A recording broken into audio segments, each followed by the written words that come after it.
I always had suspicions about pharmaceutical industries and never a big fan of politicians. But in many cases, that's grown from slight mistrust to contempt. For me, I would feel I was acting unethically to recruit people into those vaccine trials. Lack of transparency of government decision making is a fundamental reason for the lack of trust. So the person who's telling us to take the vaccine is receiving mass funding from the vaccine company who are making billions off of the vaccine. To simplify it, yes, that's true. 90% of people that were making decisions in the FDA later went on to work in the... For Big Pharma. Related industry. It looks like a club. Yeah, that's how it looks. It's called the revolving door, and it's not a good look. They were often put on what we call end-of-life drugs, midazolam, morphine. They were put on drugs that then accelerate their chance of death. I've had serious threats of violence. You've had threats of violence? Oh, yeah. Murder? Yeah. As a doctor, you've had threats of violence and murder because you've decided to look at the evidence and the facts and talk about it. Yeah. You're not calling, you're just talking about it. Yeah. Information covered up, censorship, corruption. The mainstream media have proven itself to be untrustworthy. I'm here to give a platform for debate, for truth, for open discussion. I'm introducing you to my podcast, Silenced with Tommy Robinson.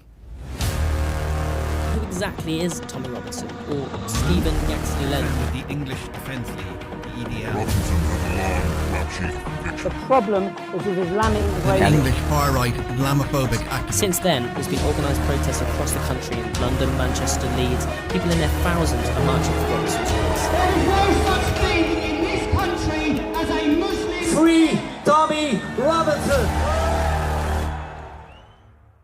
I'd like to thank you for joining me for my latest episode of Silence, my podcast, where I'm lucky enough to be joined by Dr. John Campbell. Good to see you, Tommy. Thank you for joining me, John. Pleasure. I'd like to, if I can start off, first of all, I'll talk about my journey of what happened with COVID, when COVID started, when the vaccine started, because I see similarities. I saw it start. We saw people dropping in China. Then I saw doctors attempting to expose things in China who were silenced and censored. Yep. I watched all of this. I've seen government lies, media lies for the whole of my activism. So I have a lot of distrust. So I didn't trust what we were being told. I think at the start you were more trusting and more listening to what they were saying. And then I saw the mRNA vaccine, and when I started looking into that, I saw that it had been tested on animals and all the animals had died. There was questions over... I just saw so many questions that I sat back and was questioning everything. And it was enough for me to not participate in the vaccine anyway when I saw it was experimental. But can I ask you about your journey of where you started? Yeah, sure. And also the fact that you've amassed 2.8 million followers on YouTube. Yeah, so my background is I've been basically a nurse all my life. So I was a psychiatric nurse when I was 18, then I went on to do general nursing after that. Then I started doing more academic stuff, and I was a nurse tutor. I taught a couple of generations of student nurses, basically. Did that for 27 years. Okay. Then I retired and worked part-time on A&E after that. So I've been in the health service and teaching nurses up for 45 years. And in the health service, it's actually quite hierarchical. So you kind of do what you're told. Now, if a doctor says something silly, you'll question it and talk about it. But at the end of the day, you basically do what you're told. If the consultant says, John, do this, then you go and do it. Because they've worked their way to that position, they're more knowledgeable. They're the senior doctors, you do what you're told. And as my career went on, healthcare became more and more protocol-driven. So there's guidelines for pretty well everything now. So we have, National Institute for Health and Care Excellence, and we use databases like Cochrane. What do you mean protocol-driven? Well, rather than if you get a patient, say, who's got asthma, so it's not so much the doctor looking at the patient and saying, oh, well, I think this patient needs, let me think about it, this patient needs probably a bit of salbutamol and a bit of ipratropium bromide and a bit of oxygen. It's not that as much as you look at the national guidelines, and that says try this first, then try that. So it'll have first order treatment, second order treatment, when to escalate. So there's kind of protocols for things. And the thing is, doctors kind of need to follow that. Nurses need to follow that, Because if you deviate from that and something goes wrong, It's on you. the first question is, well, why weren't you following the protocol, you know? Yeah. So, I taught resuscitation for 30 years. And every few years, the Resuscitation Council would bring out different guidelines. So you just amend your teaching.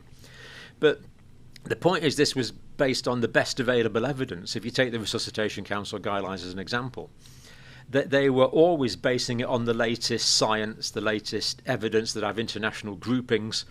And, if that's what the guideline says, then that was pretty well the state of the knowledge of humanity at that time. So that's kind of the culture I was from. So when the COVID guidelines came out, and again, these were national guidelines, then what you tend to do is just follow them. That's kind of what we're told to do. And we have the chief medical officer, the chief scientific officer, and the prime minister all sitting there. Sage meetings. All three of them, all the sage meetings. And there seemed to be a consensus on this. So for me, as an individual with very limited information, I kind of carried on this trusting in protocols. And let me say, most of the protocols in the health service are very, very good. Yeah.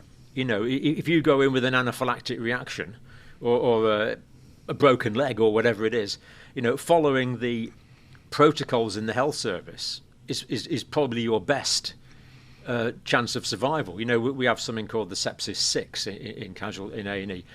And you follow this, you do these particular tests, you do these particular treatments, and that will optimise your chances of survival. But the problem is, with the COVID protocols, inconsistencies started to arise. And it started, for me, by interviewing people with vaccine injuries. So I've had quite a few people on the channel, and they had vaccine injuries. These were diagnosed by pathological tests by senior doctors, very often after a great deal of difficulty. Diagnosed as a specific vaccine injury. Okay. Absolutely. What sort of injuries? Myocarditis, pericarditis being the main ones, blood clots, neurological features. They're the two main categories: cardiovascular and neurological disability, paralysing type conditions. Were these young people, old people? The first ones I interviewed were young, fit people, and I'd just like to compliment the people that came on the channel to do that, because to go public and talk about your suffering, knowing it's an international audience is a difficult thing to do. And very often, you and me have been in video cameras before. It's not too hard for us, but for them it was. And so that started to raise questions. And then I started to look more into the science, because to begin with, we had these adenovirus vector vaccines, like that was the Oxford AstraZeneca one, and the Johnson & Johnson in the States. Yep. Then we had these mRNA ribonucleic acid vaccines. And I couldn't work out why the change from the traditional type of vaccine. So a traditional vaccine, basically you get a load of virus, you mush it up, and you inject it in a dead form. And the immune system comes to recognise this dead form of protein, is what you call antigens or epitopes. So knows how to defeat it. The body learns how to defeat it. Absolutely. So that's like saying, that's your enemy over there. If you see that guy, get him. That's the way the immune system works. But why did they go for both of these vaccine approaches? Do not give an antigen. They give the recipe. So instead of me saying, right, there's your chicken masala and chips, Tommy, tuck in, I say, well, there's the recipe for your chicken masala. Trot off to the kitchen and make it yourself, mate. That. Okay, yeah. So the body was making it itself. Now, I couldn't work out why they went flat out for that. So if you're in an emergency situation, which we could argue about that, but at the time many thought COVID was an emergency situation. People were getting sick from COVID. There's there was no a mass propaganda campaign. There was, but people were still getting sick. My mate's in intensive care. We're looking after people with pathology which was specific to COVID. Okay. Now, yes, a lot of the deaths were caused by things like ventilation, but there was an actual pathology there. So, but I couldn't work out why they were going for these particular new types of vaccines. So you've got a threat, then you would think you would combat that threat with something that was an established, a known treatment, a known approach, and yet they went for this massive new approach that had never been done before. This has never been done. Adenovirus vector vaccines had never been used. mRNA vaccines had never been used. So it seemed to be a bit of a risk. So that started sitting a bit uneasy with me. What is mRNA? So people sit and think, what is mRNA? Yeah. So all the cells of your body, Yep. you have this stuff called DNA in the middle of it, the nucleus. That's deoxyribonucleic acid. Now that is the recipe to make you or me. So what the DNA does is it carries the genetic code. That is the information. So you get half from your mum, half from your dad. It's the genetic code to make the proteins that make the cells, that make the tissues, that make the body. Yep. So the DNA is a double-stranded molecule, the famous double helix. Then that peels in half, and there's a process called transcription, and that changes the DNA message into the RNA message. So now you have the message in RNA, ribonucleic acid. Then that molecule literally trots off from the nucleus, goes into the cytoplasm, the white part of the cell, like the white of the egg around about the cell. Yep. And the specific small organs in the cytoplasm of the cell are called organelles, and these are called ribosomes. And the RNA goes into the ribosome, and the ribosome takes the information from the messenger RNA, in this case, and strings it into particular amino acids. So 3 sequences, 3 letters in the RNA code for 1 amino acid. So you'll get 1 amino acid there. There's 20 amino acids. Then you'll get the next one, and they'll all chemically combine together. Then you end up with a big string of amino acids. And then they fold in particular ways. It's called protein folding, and they form the proteins. The proteins form the components of the cell, allow for cell growth and allow for cell division. And then many cells make up a tissue, many tissues make up an organ, and many organs make up you and me. Yeah. So it is that information. So what the mRNA vaccines did was they gave the RNA directly. So you give the RNA in what's called a lipid nanosome. Nano just means very small. That goes onto the edge of the cell. It's supposed to happen in your arm. It's supposed to happen in the myocytes, the cells of your arm. That RNA goes directly into the cells in your arm. The muscle cells in your arm take that RNA. Because it's RNA, it's sent to the ribosomes in the cell. The ribosomes make the protein that is coded for by that RNA. But in this case, the code, of course, is to make a form of spike protein, because it only produces spike protein.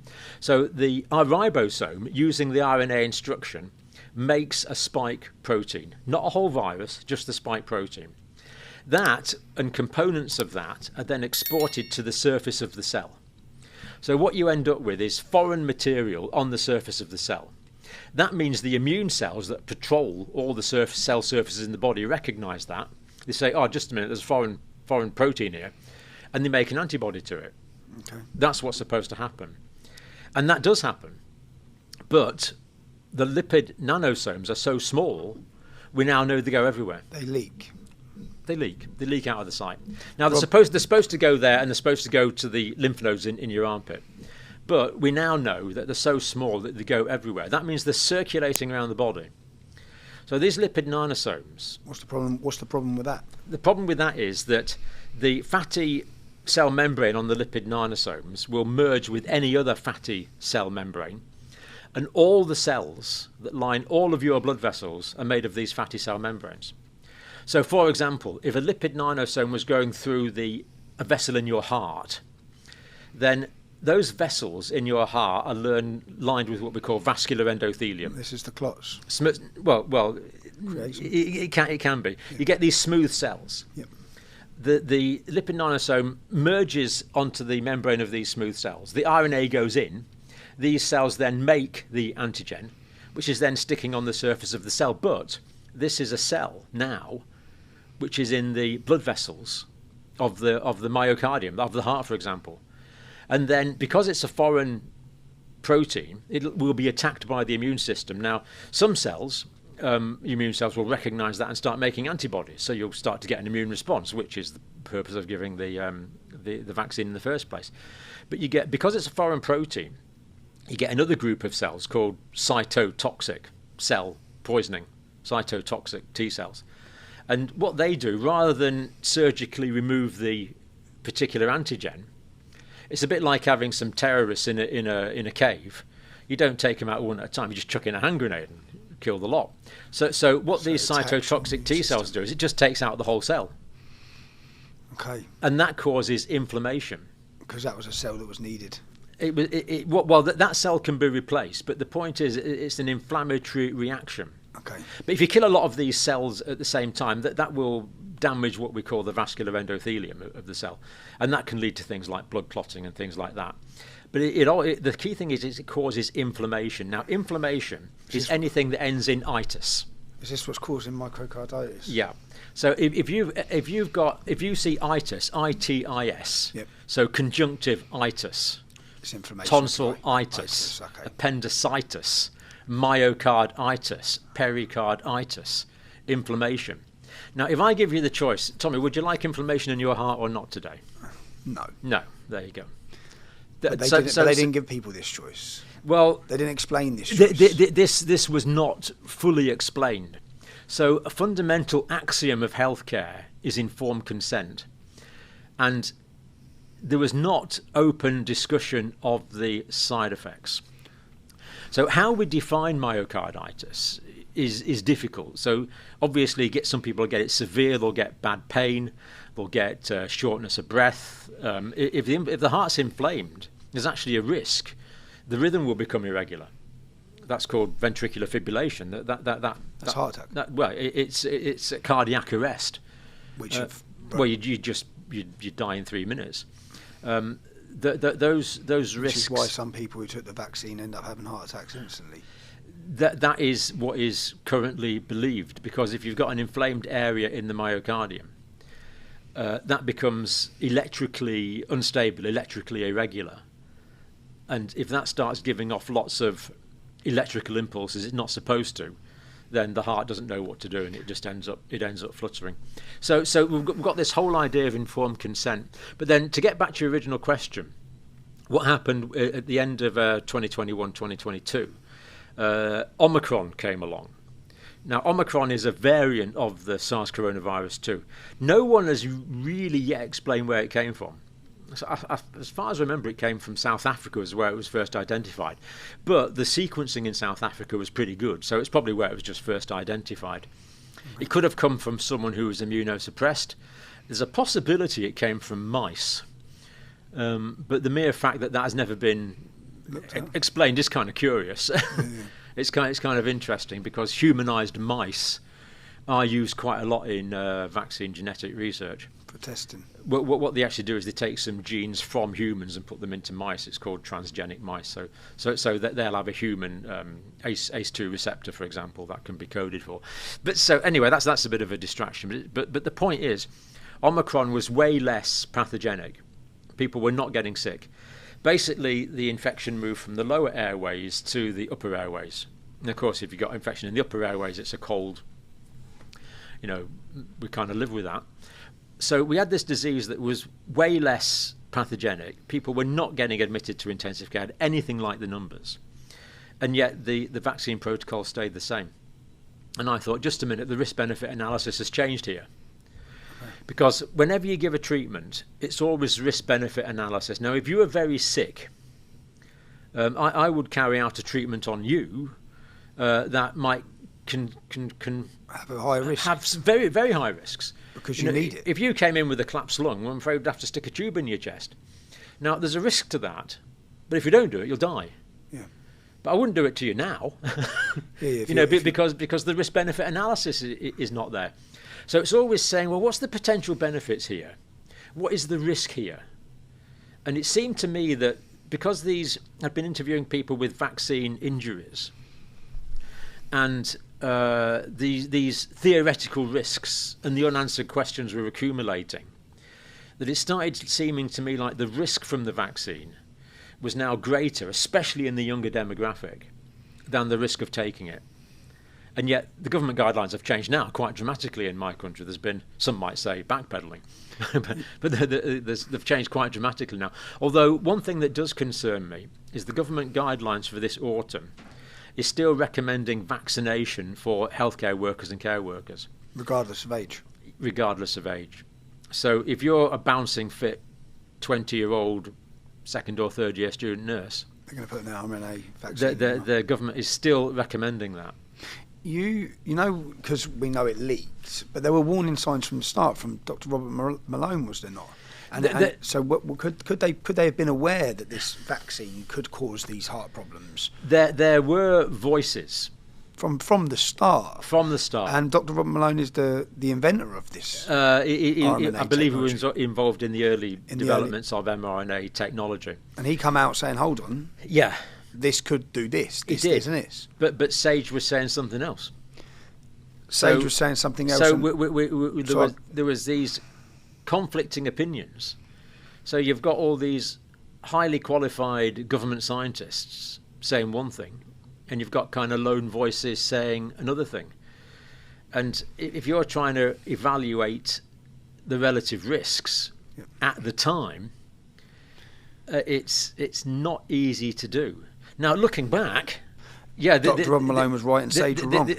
Well, it's oversimplifying it, but he was right about many things, and people that we actually met yesterday, Dr. Peter McCullough, for example, Dr. Pierre Corey, these are world-leading doctors who had these ideas early on, and in my view, it's transpired that the evidence has accumulated more and more to support their position, less and less to support, for example, the position of that Sage took in the early stages of the pandemic. But at the time, it's easy to diagnose with a retrospectoscope. There's a saying in medicine that the retrospectoscope, which doesn't exist, just looking back, casts a clear white light, and it's easy to see at the time. But the big thing that I'm still annoyed about is the people that had the full information at the time. So the Chris Whitties, the Patrick Valences, the head of the Medicines and Healthcare Products Regulatory Authority. They had all this information that I didn't have, that wasn't available to the public. They had all this information. We believe they had additional information from the drug companies that wasn't in the public domain. Yet, given that full information, they still made the decisions they did. And a lot of that information is still not public, not transparent. There's this lack of transparency. So the people that should have been taking all this into account, it now appears we're not taking into account everything we would have liked them to take into account. And why do you think that is? Now, retrospectively, looking back, as we said, looking back at everything we now have, data we have, reasons we have, what they knew, what we didn't know they knew, why do you think? Well, there's quite a lot of concerns, because if we take the Medicines and Healthcare Products Regulatory Authority in the UK, along with other regulatory authorities around the world, they receive a lot of their funding directly from vested interests and pharmaceutical companies. Who have profited hugely off of the vaccine. The profits are indescribable. Now, no one's saying that is the cause, but it's not a good look. So the person who's telling us to take the vaccine is receiving mass funding from the vaccine company who are making billions off of the vaccine. To simplify it, yes, that's true. Jonathan Van Tam, for example. He's just gone and got the job. He was the Deputy Chief Medical Officer. He was responsible for a big part of the committee that purchased vaccines. From memory, it was over 70 million doses of Moderna vaccine that we bought. We bought 70 million doses. Do you know what the cost of that was? Well, it was the most expensive. I think it was around about $20, $25 at the time. $25 at 7 million. I think. Don't quote me. And he's working for our government. He's working for our government. And he's left government and gone and got a job. Gone and got a job with Moderna. Straight from the company that he's given the contract to for these huge. He actually left the government, worked in academia, I think, for just over a year. That's to make it look less obvious. Who ask him that when you see him. Yeah. I'll go find him. I mean, the serious point here is that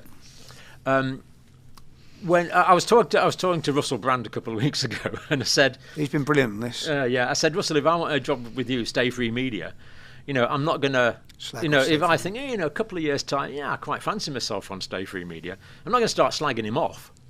In fact, I'm going to say, this Russell Brand guy is really good. I'm going to ingratiate myself. So, the question is, when when was that job in Professor Van Tam's mind? If it was a week ago, before he took the job, then there's probably no conflict of interest. But it's all murky. It doesn't look good. I think when we looked at the figures, 90% of people who have been on panels. That was the American data. The FDA, I think it was between, I think from memory, 2012 to 2018, I think it was. Yeah. 90% of people that were making decisions in the FDA later went on to work for Big Pharma. Related industry. It looks like a club. Yeah, that's how it looks. It's called the revolving door, and it's not a good look. And it goes the other way around. So Patrick Vallance, for example, was very senior in GlaxoSmithKline, and he left them, I think, in. What's GlaxoSmithKline? It's a huge pharmaceutical industry. Okay. Huge. I think he left them in something like 2017. Then, of course, he was the chief scientific officer all through the pandemic. No one's saying there was any conflict of interest there, but it's just not a good look. We need some way of funding these regulatory agencies so that they are independent, and of course no one's saying they're not independent, but it has to appear independent so that the public can have trust in them again, because the big victim, the big thing that's gone wrong in this pandemic is trust. It's not a scientific sample, but on my videos I'll get 2,000, 3,000, 4,000 comments per video. And an awful lot of those express mistrust in authority. A lot of trust for authority has some cases it's gone completely. Some cases it's turned into a blatant contempt. But other people, it's like a niggling doubt. Now, there could be another pandemic, Tommy. This is possible. A legitimate one. Yeah. There could be a pandemic. And this is and some viruses could have a mortality rate. I mean, if you take Ebola, for example, 60 or 70% of people that get that are going to die. And it is possible that there's a virus with very high pathogenicity and very high transmissibility. A serious viral pandemic is an existential threat to civilized humanity. Hopefully it won't happen. But it could. And if it did, how much would people believe? None. That's the dangerous situation we're in now. So it is kind of a crying wolf situation. The shepherdess cried wolf when she was guarding the sheep just to watch the villagers run because it was fun. The problem is they did cry wolf, and I think now the general public are seeing, no, you lied. You lied about this. You lied about the lockdowns. You lied about the masks. Even they were making school children wear masks. Yeah. There's no evidence that it does anything. So when people see those lies, as I said, I've had a distrust for years of all of them. But we are now in a dangerous situation where there could be a pandemic. We could get into war. We could come from China. It could come from Russia. Yep. Anything could happen. Yep. And I believe now masses of our population will not believe you. We think you're lying. It's a false flag. Yep. So it's a dangerous situation. I mean, there's that threat. There's the warfare threat. Escalations, there's damage to nuclear facilities in Ukraine. That's really quite a big concern of mine. You've got a lot of radioactive elements sitting around in pretty well shut down. There's a lot of biolabs there as well, weren't there? I really don't know that. I've heard that. Making more coronaviruses. I couldn't answer that with any sort of American authority government. Or not. The American authorities do have scientific interests around the world.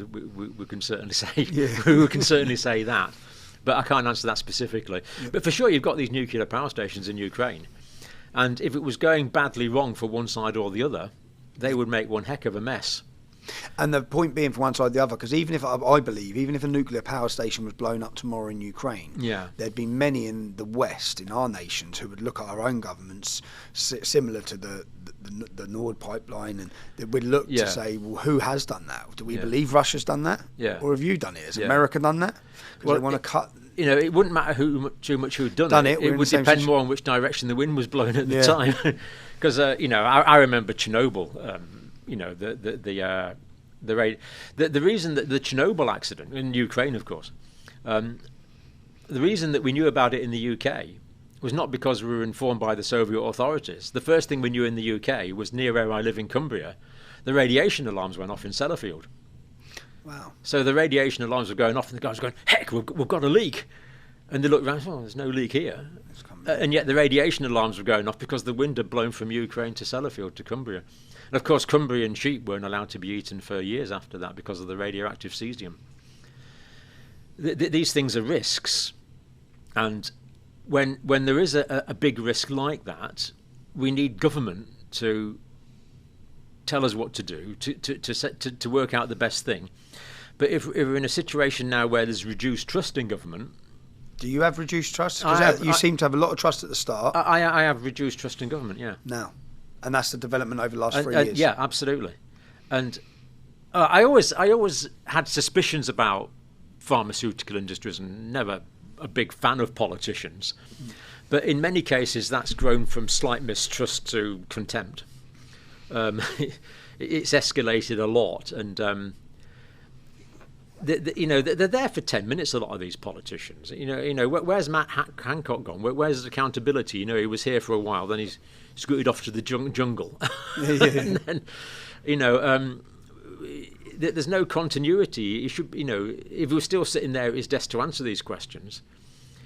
But he's not. It's kind of another revolving door situation. We don't have continuity of accountability, and that is I see that as a problem. But the main thing is that people don't trust governments anything like as much as they did, and we need good government. And do we always have that? Well, the answer appears no, not as much as we would like. If an awakening moment for you was talking to the vaccine injured, yeah. Have they been given a fair platform? Have we? Has there been censorship? No, they're not given a fair platform. One obvious reason for that is under-reporting of adverse reactions. This is for any drug. Well, in the UK, we have what we call the yellow card scheme. So in the old days, this was yellow cards, and doctors used to fill them out, nurses used to fill them out.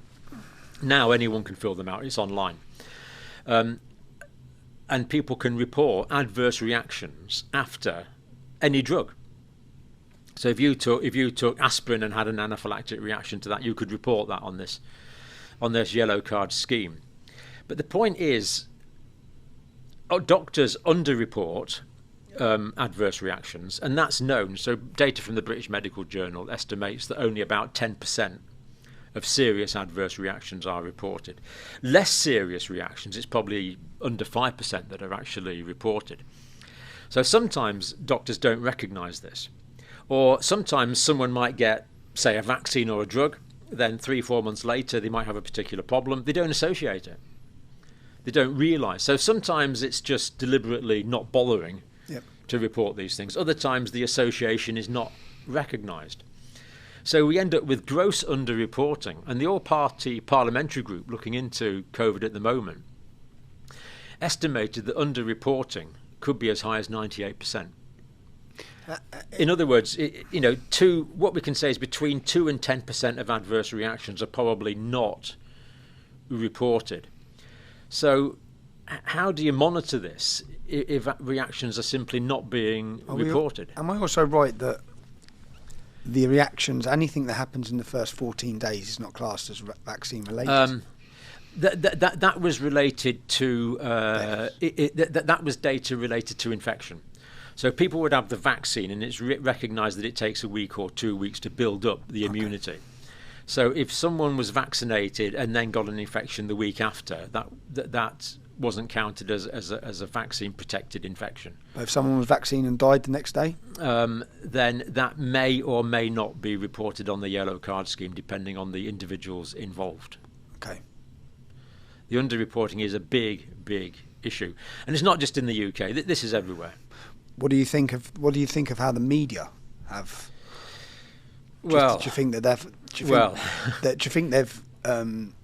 been fair on the representation of how bad COVID was? Do you think they've been fair on the vaccine? I never liked national media in the UK, and now I'm openly contemptuous of it. They have just put out, as far as I can see, one particular narrative. And if you disagree with that, you're thrown to the fact checkers, who can work out elaborate ways of pointing out why you're wrong, but in actual fact all they're doing is giving another opinion. So I've been fact-checked so many times. I saw that in 2020. In 2020, they spoke very highly of you. 2022, I think they were labelling you. Well, I've never been invited onto the BBC. Okay. You don't want to? No, I suspect that's not going to happen. No. Mainstream media has largely followed a particular narrative, not questioning vaccine safety extensively enough. Do you find that insane? The fact that, because mainstream media are supposed to be the journalists that investigate both sides of everything. Yeah, I mean, this is one of the big things in this. If we take the whole ivermectin story, the hydroxychloroquine story, you know, I was talking to Tess Laurie about this. She's one of the doctors that did the original meta studies on this back in 2020. And I said, where the heck are the investigative journalists tearing this apart? Where the heck are the investigative journalists? You know, if Watergate had happened now, Tricky Dicky would probably get away with it. Watergate, explain what. Well, Watergate was where the people working for President Nixon back in the I don't know, early 70s, I guess, late 60s, actually broke into the offices of the opposition to get dirt and information on the. And what you're saying is, if that happened now, no one would be investigating. So Richard Nixon used, or his cronies used burglary to get information on their enemies. Okay. And that was blown apart by investigative journalists. I can't remember from the paper now. It might have been New York Times. I'm not sure about that. Well, it certainly wouldn't be investigated now. It's the New York Times. But as a result of that, he was impeached and resigned. Okay. You know, where are the people investigating the trust fund that Richie Sunak started in 2013, I believe it was, the Leam? Explain this. So Well, Rishi Sunak all I know is an article from The Guardian, which is not my favourite paper, but apparently Rishi Sunak, before he came into politics, there was a trust fund called the Leam. They put a lot of money, we believe $500 million into Moderna back in 12% shares? That's the figure I've heard. I couldn't substantiate that. But the figure in The Guardian was $500 million US. You know, that's... No, of course, we're not saying our Prime Minister's corrupt in any way. But he just gave a contract for the next 10 or 15 well, years. The British government has just agreed to a contract. We believe it's for £1 billion. £1 billion to over build, 10 years. To build a plant. They're building the plant now, Moderna we plant. believe. Yep, Moderna plant near Oxford. Some people say it's going to produce 150 million doses of mRNA vaccines a year. Some say it's going to produce 250 million doses a year. There's a similar plant being built near. I'm pretty sure it's Melbourne. Anyway, it's certainly Australia. There's a similar plant being built in Canada, both going to produce 100 million doses of mRNA vaccine a day. And this is for a company that no one had heard of until, well, apart from people that were starting trust funds in 2013. You know, these things, you know, if this Why is... do they need that many mRNA vaccines? Why are they 250 million a year? We've got a population of, what, 60 million? Yeah, so there seems to be a great deal of interest in converting traditional style vaccines into mRNA type vaccines. Why? So, that is a really, really good question, Tommy, and one I'm not in a position to answer. You know, my axiom in healthcare is if it ain't bust, don't fix it. Is it for public health?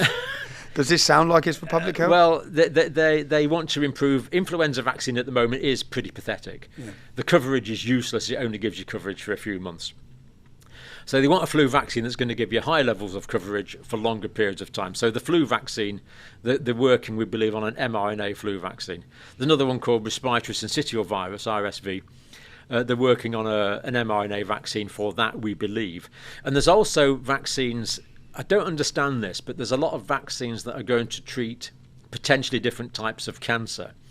And that's potentially quite an exciting development in treatment of cancers, that you could take an immunological approach to treating cancer. Because if you have even a fairly advanced cancer, and for some reason, it's called spontaneous recovery, sometimes the immune system will recognise that those cancer cells are abnormal and eradicate them.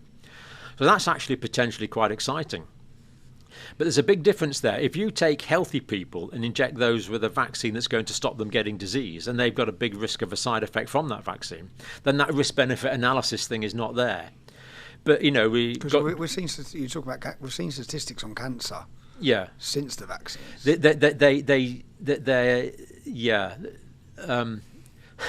Let me finish off with the one I'm talking about. That's you've opened up another can of worms there. But if you had, and God forbid, you or I had an advanced cancer, and there was a treatment that say had, a pretty good chance of curing us, but there was a 1 in 100 chance of dying, 1 in 5% chance of dying. If we're going to die anyway, then that's kind of a risk we would take. Yep. Because if it improves your chances of survival, then we would take that. But that's for people with the cancer already. So it's a risk-benefit analysis thing. Now, what I was talking about before, the systemic absorption of these lipid nanoparticles going everywhere, producing antigens that the immune system beats up on all around the body, I don't see why that problem is limited to spike protein. Any foreign protein being produced in the blood vessels, in the heart, for example, would cause a very similar reaction from the immune system, an inflammatory reaction. So until this question is answered, I don't think it would be. I would feel if I was conducting the clinical trials on new mRNA vaccines, and that question had not been thoroughly answered, for me, I would feel I was acting unethically to recruit people into those vaccine trials, because that's a fundamental question that has not been answered. Now, Senator Gerard Rennick was very good on this in the Australian Senate. So he had a couple of representatives from Pfizer Australia, and he said, do you know the mechanism by which your vaccine causes myocarditis? And they flannelled around this question. We do notice there's very rare side. That's not the question I asked. I'm not asking about rare side effects. Do you know the mechanism? By mechanism, what does that mean? The mechanism is how that's going wrong. Happening. How that's going wrong. Because if you don't, so the mechanism of an illness is, for example, if you have a viral infection, the virus will invade cells and kill cells. That's the mechanism of action. If you have furring up of your arteries, then that can cause turbulence in the blood. That can cause a blood clot. The blood clot will block off the circulation. It's the mechanism, what we would call the pathophysiological mechanism. So he said, do you know this mechanism? And ultimately, these two doctors wouldn't answer that question. They said they didn't know, which is incredible. They said they didn't know that. And they took it on notice. And they did eventually get back to him. And they did give some immunological reason why there might be a problem in myocarditis. But they didn't seem to address this fundamental problem with the lipid nanoparticles acting as vectors, carrying these things around the body. So until someone can clearly explain to me that, no, if we had a RSV vaccine, or if we had an influenza RNA vaccine, this is why your fears, John, are unjustified. This is why it won't float off to the lining of the heart, the vascular endothelium in the coronary arteries, and cause problems there. You're right, your question was legitimate, but here's a satisfactory answer to it. Then we could carry on. But until that fundamental, basic pathophysiological question is answered, I don't really see how we can ethically proceed with this, because it's a legitimate question. Any more mRNA vaccines? This would apply to any mRNA vaccine that coded for a foreign antigen. Until we can be assured that they're not systemically distributed. Now, they may have worked on this new Moderna plant, may have found out a way to make sure there's no systemic distribution. But that needs to be open, it needs to be public, and it needs to be able to be peer-reviewed by the world's scientists. We need that published, transparent. And that's if the reason for these vaccines was to actually help. Yes. Because we've seen at this conference we attended yesterday, there's lots of people with different of opinions around the world now that are speaking out on the motive of the vaccine. Correct. What's your belief in the motive of the vaccine? In hindsight, looking at everything that's going on now, looking at what they knew and what they didn't tell us, looking at the fact they're now... Yeah. Is the motive profit, or is the motive... Oh, well people? I mean, the motive in business is always profit, of course. And this is business, this isn't public health. Of course, profit is the motive, and that business exists to make profit. But is what's happening with our government, is it business or is it public health?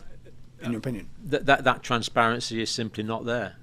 I don't have the data to answer that question, which is part of the problem. Lack of transparency of government decision making is a fundamental reason for the lack of trust. But do I have strong suspicions that there's financial motives? Yeah, I've got suspicions. I can't prove that. But we're simply putting it that because it's insane for anyone to listen to this. Rishi Sunak invests money in a fund in 2013 of £500 million. He buys 12% shares in Madonna. Rishi Sunak is now the leader of our country. He wasn't elected. There was a coup. He's now in charge of our country, and he has just given a contract for £1 billion. Well, that he is going to personally benefit from in a huge manner. We are assured that all his interests are now blinded. Assured by who? Rishi Sunak. The point being, there's no investigative journalism. There's no. It doesn't. What I'm saying, Tommy, is it doesn't look good. It needs to be transparent. Follow the money. Why aren't investigative journalists picking this to pieces? You know, why isn't this completely clear and above board? And at the moment, there's things that don't look good. If you follow the money and everything, but if you, in the sense of cancer, since the vaccine, people who have taken this vaccine, are they more likely to now develop cancer? Is this an attack on our immune system? Yeah, if you look at the Office for I can't remember what it's called now, the Office for Healthcare and Improvement or something like that in the UK. There's some conditions that have become more common during the pandemic, and there's some that have become less common. So interestingly, the one that's classified as other lung diseases, way less people are dying of other lung diseases, which is a bit surprising if you think that COVID attacks the lungs. Yeah, so that category is down. All the vascular diseases are clearly up. So there's more deaths from strokes, more deaths from heart attack. All the cardiovascular disease. Heart failure. Up by a lot, up by very small. Yeah, significantly. Significantly, since the vaccine. Yeah. Now, if you look at those trends on cancer, the trends from the Office for Health Improvements, it's not as... with the cancer ones, it's more ambiguous. Some months it's up, some months it's slightly down. Different cancers, it's different. But the trends on lung disease are down. Liver disease is up quite dramatically. Liver cirrhosis, that's fibrous tissue forming in the liver, which is basically the end product of any long-term liver inflammation, which is a concern. Heart diseases, strokes, heart failure are all up. We are watching the cancer data with great interest. Now, other sources of information are saying that there's more cancer deaths are occurring more. And I saw figures for breast cancer. I haven't seen any recent figures on that, but it really is a major problem in the UK that people can't get to see their GPs readily. It's really quite difficult. I was in my GP surgery last few days ago for a blood test, and the place was like the Mary Celeste. There was hardly anyone there because, traditionally you'd have a big list of patients. The GP would say, right, Mr. Campbell. No, they just won't. No. Well, it's you basically need a telephone triage to get to see your doctor. And that is a fundamental problem, because I can look at your face now, Tommy, and because I've been doing this for 45 years, I can see you're in reasonable shape today. But if you were had a slight pallor, if there was a slight dullness in your eyes, if there was a slight blueness around your lips, I would spot that half a mile away. And you can't do that on the phone. So people that are actually... I've come across individuals that actually look quite ill. And if I'd seen them at work, I would go to the consultant and say, can you look at Mrs. Jones, please? She doesn't look well to me. And that's what I would do. I would go into a cubicle on A&E when I was working there after I retired. Patient didn't look right. I would do a few investigations maybe myself, but if they don't look right, I'd just go to the doctor and say, look, this patient doesn't look right. They don't look right. And the doctor would realise that I'm experienced at looking at people, and they'd say, well, John's not happy, I'm going to go and check this out. And then they would find something. So you think the rise in some of these figures could be because of many reasons? Yeah. Now, is there mechanisms via which mRNA vaccines could potentially cause mutations that lead to cancer? Yeah, there is. But it is multifactorial. But the health service being in a complete mess, which it is at the moment in the UK, is such a confounding variable It really confuses the issue. So what is vaccine damage? What is not being able to see your GP? What is the terrible waiting list in huge parts of the NHS? There's something like 7 million people waiting for different procedures now. You've got all these factors that are increasing overall mortality. Now, make no mistake about it. Overall mortality is higher than it should be, and it has been for quite some time. Well, 3 years since the vaccine. Since it's been higher basically since 2020, but 2021, 2022, 2023, when COVID was down. What we'd actually expect after a pandemic, so in 2020, 2021, a lot of older, already vulnerable people died.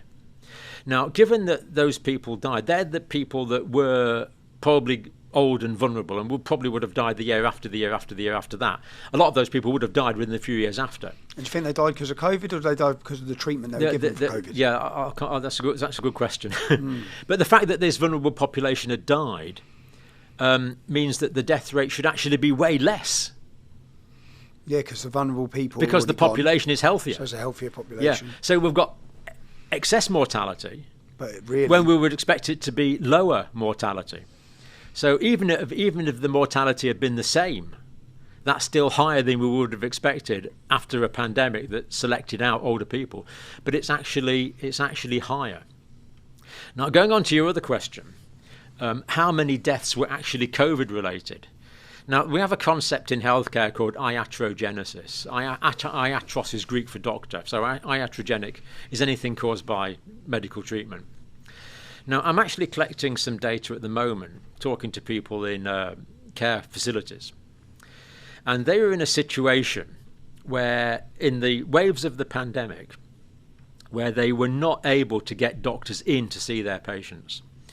So I won't go into geographical areas, but I've talked to people that are relatively junior registered nurses who were talking to doctors, reporting the condition of their patients, which, to be honest, a year or two out of training, you're not in a good position to do, really. But they were doing that. And very often, when patients were diagnosed with COVID, the philosophy of treatment changed to palliative.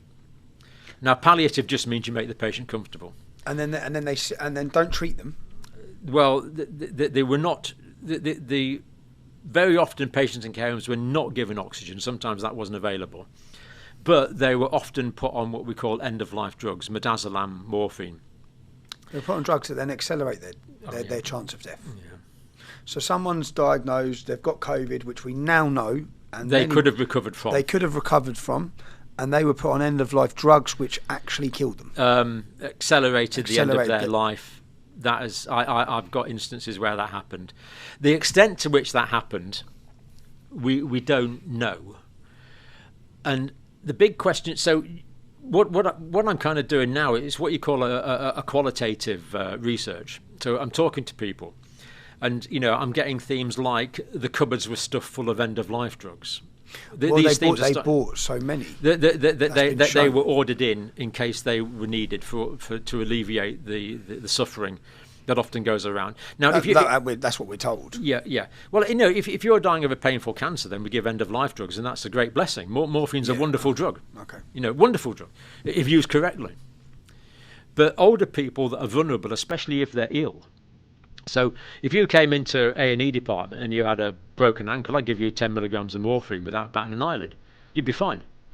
You give that to an old person, it's possible.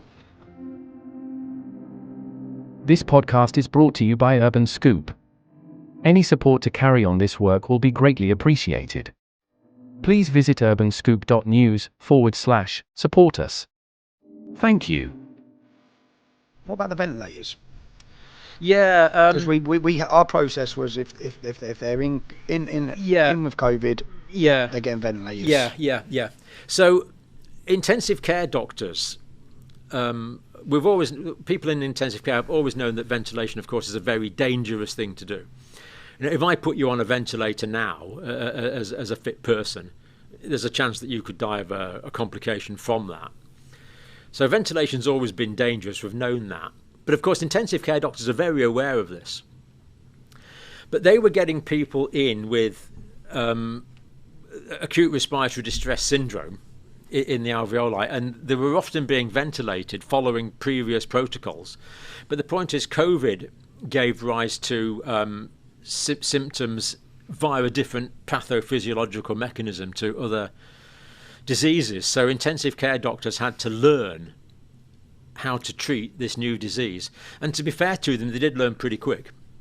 Learn what they actually we shouldn't be putting them on the ventilation is very particularly dangerous in COVID. Because the ventilators were killing them. Yes, people were going on ventilators and not getting off them, yeah. But they did learn that pretty quick. Okay. So did overventilation result in deaths that were unnecessary early in the pandemic? Yeah, I think they did. Did the doctors learn pretty quick? Because you're dealing with intensive care consultants. They're not stupid people. Yeah.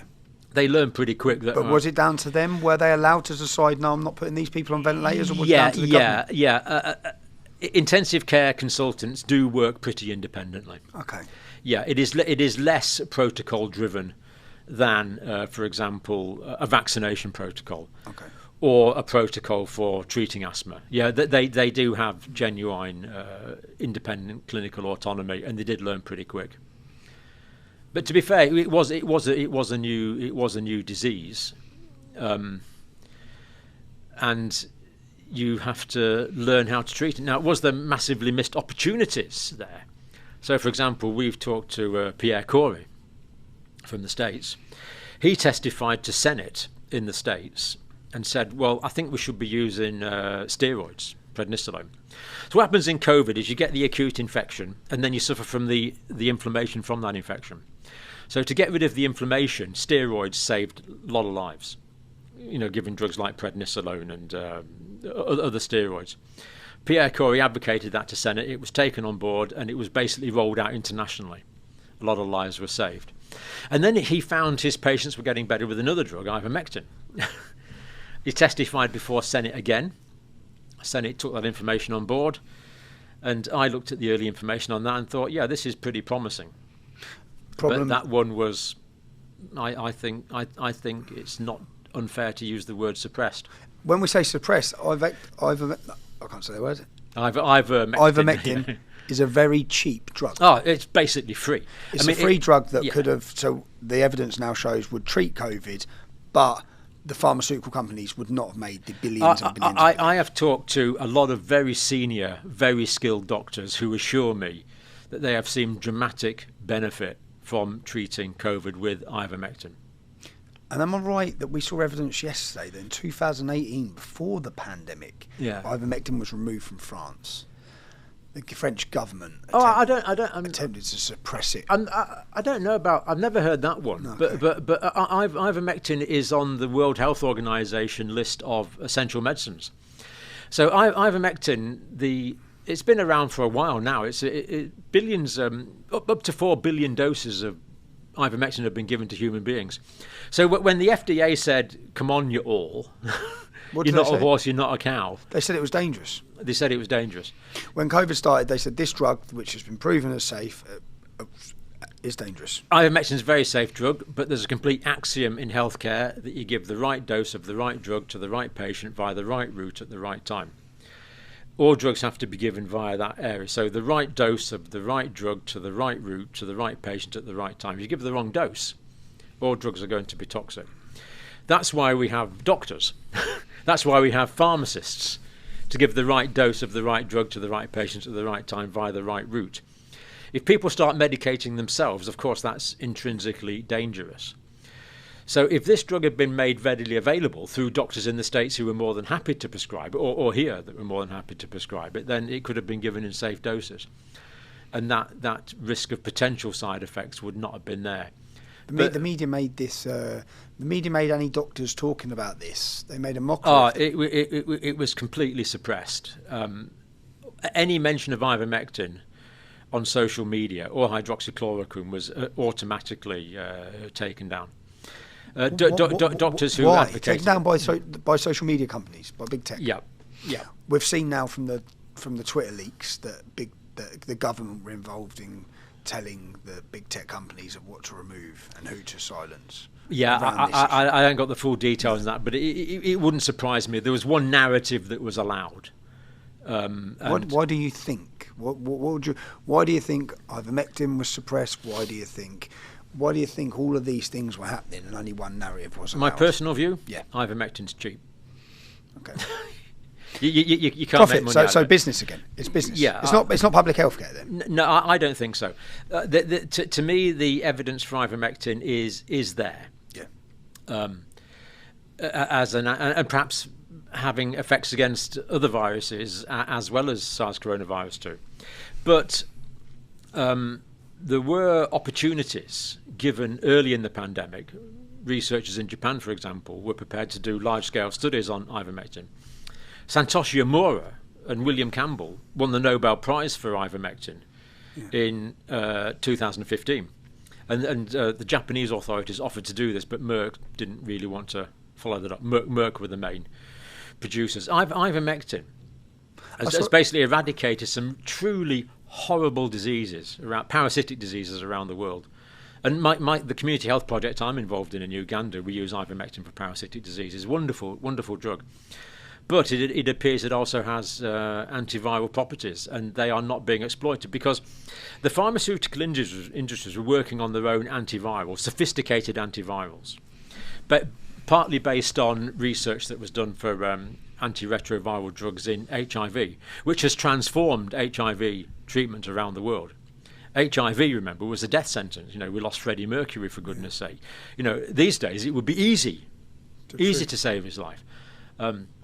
So many other tragic losses. So that's been great, but they had all these other antivirals that were in the pipeline, and these were hugely expensive. So from a purely industry-based point of view, why would you want a dirt cheap, effective antiviral from a business when you point, can have an expensive one? Well, we saw there was an Australian businessman, an Australian billionaire, who bought enough ivermectin for the whole of Australia. I've heard that. I haven't got a detail on that. And it was seized by the Australian government. So then it's not just about. Then it's like they have purposely, governments and politicians have purposely prevented a remedy to this disease in the very early days, or at least prevented the clinical trials which would have conclusively demonstrated it. We did do a clinical trial in the UK. How can anyone trust them? Well, this is the problem. There's a big clinical trial done in the UK in Oxford on ivermectin. We haven't got the results yet. No, you won't get them. But and then there's the funding. I mean, my talk yesterday, we were talking about this. The principles of evidence-based medicine. Yep. Best available evidence, expert opinion, patient preferences. Best available evidence, though, it's the drug companies that are very often funding the trials. So the best available evidence is the evidence that they're giving us. It means that the trials that are done the companies are selected. So if there's a nice dirt cheap treatment of a generic drug, why should they bother doing a clinical trial on that? They won't. They'll pick a clinical trial on the most expensive one, and they'll say this works, even if it's just got one little alternative to the cheap. Correct. And that is the problem. And that's business. That's business, and it's not good for my health, and it's not good for your health, and I think it's appalling, and I think it needs to change. I think we need completely independent methods of researching drugs. Do you see any? Do you see it changing? No, I don't see it changing. It's a real problem. Government should be researching these drugs completely independently, based purely on scientific medical grounds. And at the moment, that research is simply not being prioritised. Didn't the Indian government attempt that at the start with one of these vaccines, and then the vaccine company just pulled out of their country and said, "Okay, we're not going to India"? I'm pretty sure. I think what happened there was that the mRNA producing Moderna, Pfizer, they wanted indemnity. So we can sell you billions of doses, but they wanted complete indemnity. As far as I know, the Indian government wouldn't give them an indemnity, so they said, "Oh, we'll take a ball home and play somewhere else." Are we right? If ivermectin was ivermectin, if ivermectin was if ivermectin was curable for COVID, Yeah. they would never have got the emergency use given to them, Yes. which would then Yes. allow them not to be penalised for any of the This deaths is or- absolutely true. So that's why they suppressed it's not so much the indemnity. I think the indemnity is a separate thing. Okay. But this is true in the United States. They can't be held accountable. The indemnity means they can't be held accountable for adverse reactions. So that's the governments gave them indemnity. But what you're referring to now is the FDA. I don't know about the UK, but the FDA have got a clause in the States, which of course is the biggest market. And that clearly says if there's an alternative treatment available, you can't have emergency use authorization on a new treatment. So if ivermectin had been effective, then they wouldn't have been able to get emergency use authorizations on the vaccines, as I read the FDA guidelines. Which would have meant that every single person who's been vaccine injured now could have sued the hell out of them. No. I think the indemnity is a separate thing. Okay. What it means is the vaccines wouldn't have got the emergency use authorization, and the rollout would never have started. Okay. Where has this changed? Has what you've seen develop changed your opinion on vaccines per se? Would you say now if you had young children again, as a doctor now, if you had young children again, would you be advising for the flu jab? Would you be advising? Can of worms, Tommy. Really hard one. To tell you the truth, I have not done a detailed analysis On of all each the of the different individual vaccines. ones. So I am. Do you blame parents now who do? Would you say, because parents now will be saying, you're not sticking any of those vaccines in my kid? That is the problem. But some of them can help. I mean, what I would say is I have seen children and adults die of tetanus. Yeah, okay. And tetanus vaccine does prevent tetanus. And it's not nice. No. I've seen children with what we call perinatal tetanus, and I'm distressed thinking about it now. Yeah, okay. It's horrible. Okay. But to answer your question, I would have to have detailed knowledge of every individual it's Before not advising on it. there's no such thing as vaccines. It's every individual one. Yeah. And to answer that question, I'd have to be much more encyclopedic than I am. So I really can't give an answer. I mean, basically, at the moment, I would still follow government protocols unless I had a reason not to. I'm not a revolutionary. No, okay, I get it. Yeah, I get it. Yeah. I get it. What about good question? The big because there'll be lots of people asking these. Lots of parents will be sitting at home now. I know. With children, that when they're calling them in in lower school, Yeah, they're saying we need to vaccinate. Yeah. Parents who have seen all these lies now may be making the wrong decisions based on other vaccines. I know, and I am convinced that vaccination has prevented a lot of human pain, suffering, and death. Okay. But to answer that for every individual vaccine is a really difficult question. Yeah. But you're right, the loss of trust is a problem. And I really feel that the paediatric community does need to step up to the plate on this and say, these are the vaccines that we recommend in childhood. Here's the rationale for that. Here's the evidence for that. Because a big argument against traditional vaccines at the moment is that very often they haven't been tested against a control group. Well, I see so many people, I see statistics talking about, what's it called when you're on the spectrum? Autism. Autism, yeah. I've seen so many people saying, no, in fact, I saw one in the United States where they've done the Amish community who do not get any vaccines. Yeah. There's no cases of autism within the Amish community. Yeah. Yet now, every single friend, most of my friends have got an autistic child now. Yeah. The level has gone through the roof, and people are now looking at now we're looking round at everything and linking it to vaccines.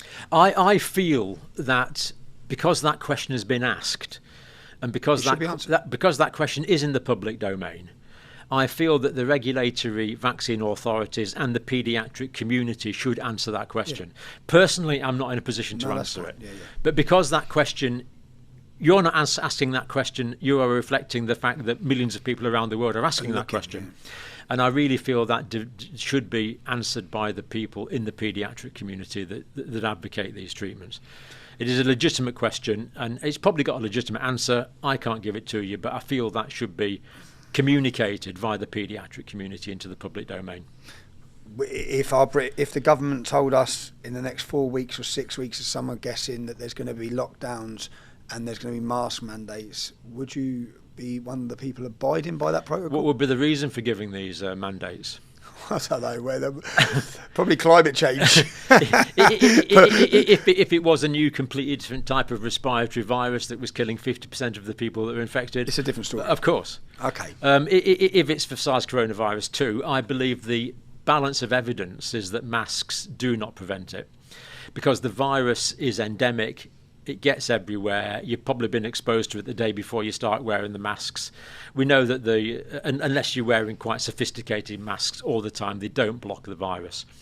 The idea that you can stop an endemic virus, to me, is pretty ludicrous. You can't stop it. Now, in the early stages, the whole thing was Boris Johnson wanted to flatten the sombrero. Do you remember that? Flatten the curve. Flatten the curve. Flatten the curve. Yeah. Now, there is rationale to that, because we didn't want the health service to be overwhelmed.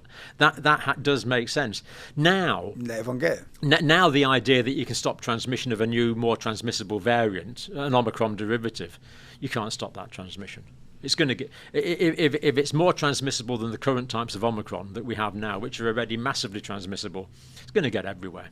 Can I ask how has So no, I wouldn't comply is the answer. No, if I had the option, is do to not answer that comply. question. Yeah. Okay. How has your life changed since this? So you've gone from believing in the system, trusting the system in every way. Now you're looking and you're questioning lots of things. Questioning as a lot doctor, of things. You're questioning it. Has that changed your life? Has your rise in popularity, because you've gone from 500,000 views to 20 million views at one? I'm looking through, it's tens of millions, hundreds of millions. The people are watching your videos. Has it changed your life? The answer is not that much, really. I suppose it should do. I've certainly accumulated quite a few enemies. That there's people dedicate their time and lives to attacking me in various ways. Do you think they're doing that independently? No. I think it's largely coordinated and controlled. You think it's coordinated? I think it's both. I think there are individuals who use the popularity of my YouTube channel to promote their own videos. Yep. Because if they put John Campbell on the thing, they'll get a few clicks. Yeah. But I also think there is a coordinated opposition. We do know that the 77th Brigade is a unit of the British Army. It does exist. What's the 77th Brigade? I wish I knew, Tommy. Yeah. It is a subdivision, largely of the British Territorial Army. Look on their website; it's there. They are there to wage war in the information arena. So we have a British Army regiment whose job it is to wage war. This sounds similar because the police used to have a special demonstration squad. Okay. And they used to have this squad, and their job was to wage war demonstrations. So Okay. if you've got a peaceful demonstration, Right. they send the special demonstration squad in, and they make it violent. Okay. And then everyone sees the headlines, violent demonstrations, and takes away the mainstream narrative of the Yeah, group. I don't know about that. So but there's a 77th Brigade whose job it is to wage to war. protect the country against external information threats, I believe, is to protect the country or to protect Big Pharma? To protect business or to protect people? Their agenda is not transparent to me. So you feel as a doctor, who knows? there's coordinated attacks against yourself, but not just against yourself. Everyone we've spoke to this weekend. Yeah. I've had serious threats of violence. You've had threats of violence. Oh yeah. Murder. Yeah. As a doctor, you've had threats of violence and murder because you've decided to look at the evidence and the facts and talk about it. Yeah. You're not calling, you're just talking about it. Yeah. And I'm careful not to give advice or to prescribe. Yeah. You've been. It's just to illuminate the issues. Has that, and how does that make you feel? Having threats? No. Actually, how does it make you feel? I've met your wife. Yeah. How does it make your wife feel? And your family feel? Pretty uncomfortable. Worried? Me personally, I don't believe I'm going to die till the day that's appointed for me to die. To be quite honest. I'm not. The road up to death terrifies me. I've seen people die difficult deaths. Seen people die peaceful deaths. The actual, I am completely resigned to my own death. I've seen people die at all ages throughout my career. And I've always had a cognitive awareness, and now I'm 66 now. You know, the chances of dying gets quite a lot higher as you get older. For me personally, nah, it's okay. Who do you blame? Those threats of violence and threats of murder and death threats. Yeah. Who do you blame for them? Because would you accept that when the media or journals or the people who have attacked you and portrayed you in a way that isn't genuine? Yeah. Right. No. One of the emails said, Yep. and this makes sense, that it is better to kill one man than allow him to give disinformation which kills thousands. Now, Where have they took that from? well, the fact that the people that we might call trolls, Yep. who are saying that what I'm saying is dangerous, then you'll get some head case sitting in his attic or his basement somewhere. Thinks he's doing the world a favour. Yeah. Actually believes the trolls at face value. And it's right. If there was 5 men in a bomber plane in the Second World War coming over, they could have dropped bombs on London that killed 1,000 people.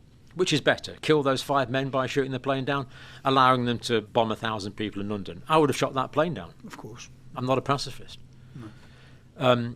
So for someone to take someone like me who's killing thousands of people in their eyes to kill one man, If they believe it. surely that's better than allowing me to kill thousands. Which that's the worry. That is the concern, and that is why these trolls who appear like academic trolls are actually quite dangerous, because you get the head cases out there who actually believe them. But I've had threats from people that aren't head cases. I can't give you the details. There was a filmmaker but- who was killed by a left-wing activist who actually thought he was doing the world making the world a better place. Yeah. Well, I wouldn't really pretend to be so grandiose. All I do is discuss. Yeah. You know, I would hope this has beneficial effects. But, you know, discussing things that are going on. And certainly the 1 or 2 of the emails that have been sent have been investigated, and they're untraceable.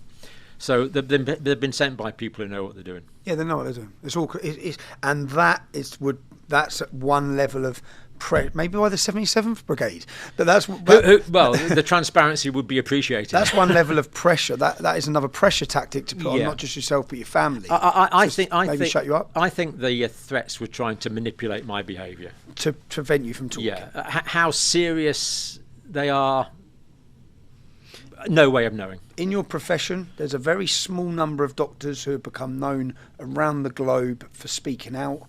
You're one of them. Is there large numbers behind closed doors that are concerned? Yes. I'm convinced there are.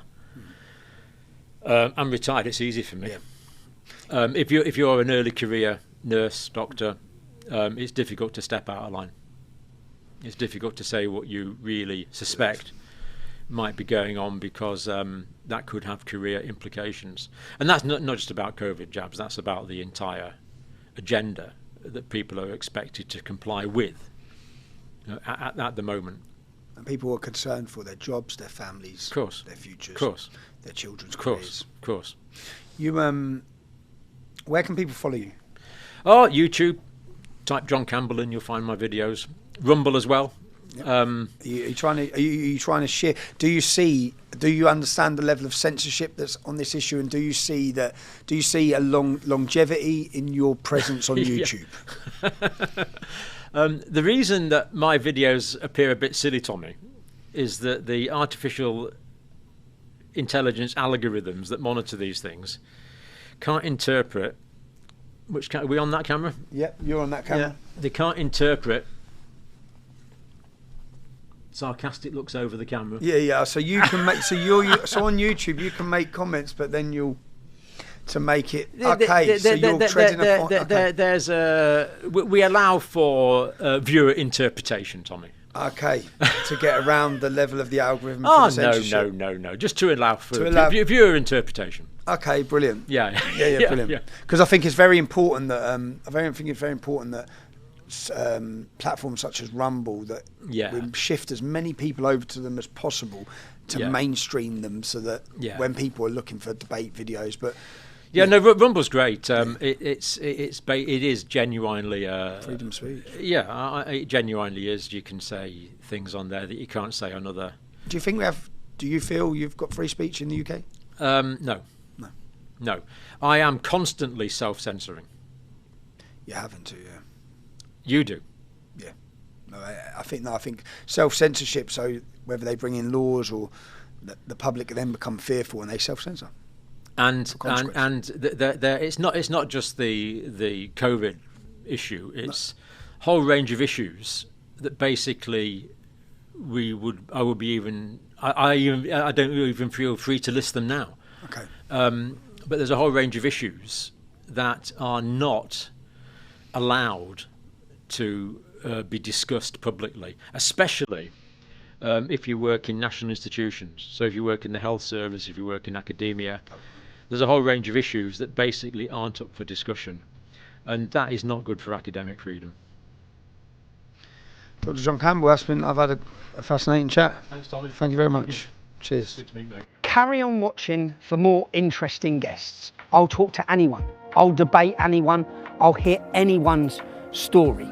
If you want to help me along that way, it's not free. I need your support. If you can support my family, that gives me my peace of mind. It means I can continue to do the work I do. You can do so at www.supporttommy.com. I appreciate every bit of support, as do my children. It gives me the ability to fly them out here to see me so I can stay in constant contact with them. I'm deplatformed and uncensored, so I need you. I need you to share this content. And make sure you stay tuned for upcoming weekly guests, interesting guests, exciting guests. I'm Tom Robson, and this has been my podcast, Silence.